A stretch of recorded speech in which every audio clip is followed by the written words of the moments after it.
nga Spaku. Në qese për gjithë të aferat që janë kryer aty, prandaj ato rruga është e bllokuar për momentin. Ka probleme si me pjesën e ujit pishëm dhe kanalizimeve. Këtu dihet legjenda famshme e 5 dos Durrësit, që çuni e babës, baba ja jep kunatit, dhe kështu ka funksionuar. Por edhe problemet me OSHA-n që po të shihni këtu po bën një problem shumë të madh për komunitetin. Orim që është i hapur, gabinat janë mes rrugës, për fëmijët shumë problem për rrezik realisht për jetën.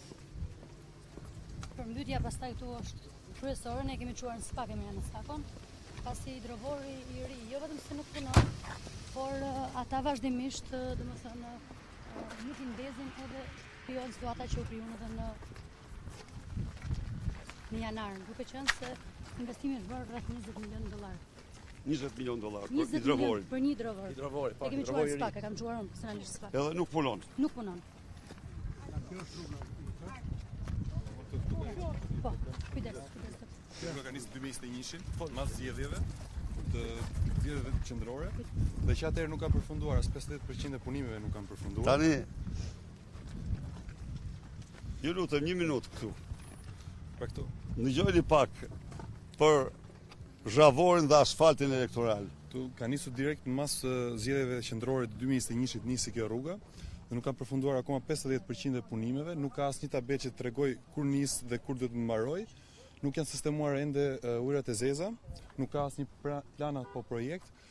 Tubacione e ujërat të pishëm që janë nga të dyja krahët janë të dëmtuara dhe po prisnin që të bëhej një rinovim. Këtu kabujt elektrik do shikojmë, kjo kabina shumë në mes rrugës nuk është bërë akoma asnjë lëvizje dhe punimet kanë ndaluar, nuk dihet kur do përfundojnë. Meqenëse do ikim edhe pak më poshtë, janë disa shtëpi që nuk janë të shpërblyer ende dhe nuk kanë marrë asnjë bonus qiraje që janë zhvendosur. Janë diku tek 11 shtëpi. Dhe nëse shikoni drejt doktor, aty është ajo shtëpia që ka bllokuar rrugën. Është dëmtuar edhe nga tërmeti, nuk ka marrë as para nga tërmeti, po as nuk e kanë spostuar për shkak të rrugës. E kanë lënë kështu punimet siç e shikoni dhe ju vetë tani. Ne kemi denoncuar disa herë edhe publikisht. Kemi bërë protesta këtu. Edhe protesta të vazhdueshme. Ky problem këtu në kjo zona është që në vitin 2016-2017 që është ngritur zëri. Përveç se kësaj, ky projekt nuk parashikon asnjë vend parkimi. Domethënë, duke mos i dhënë zhvillim fare zonës, edhe dikush që do të bëj Elektriku si Kjo është kabllot elektrik. saati, nuk është spostuar ende.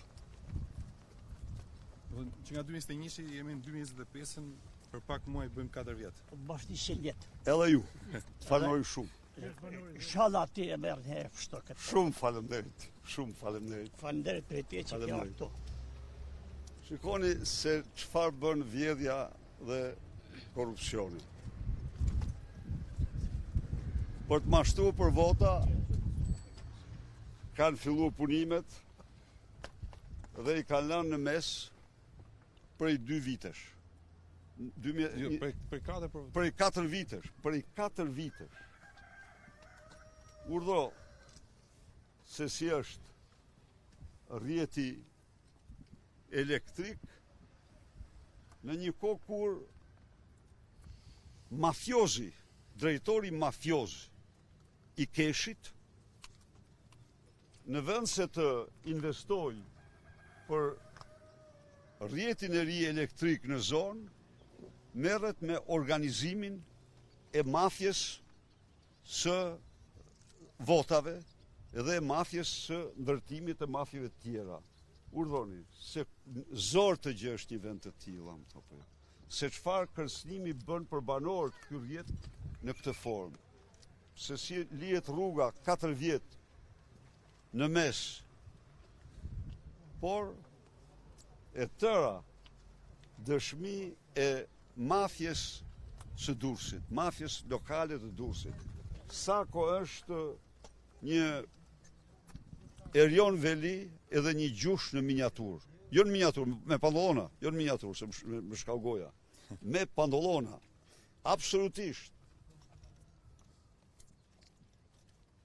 Sako bashkë me gjushin kanë një lokal atje te Kodra e Kuajve, bëjnë takime me bandat kriminale dhe u japin udhëzime, po unë u them atyre se në mënyrë absolute çdo implikim në proces elektoral do ta paguajnë me çmimet ligjore më të shtrenjta. Dhe së bashku me ta, edhe Sako, edhe Gjushi, që merren me këtë veprimtari. Urdhon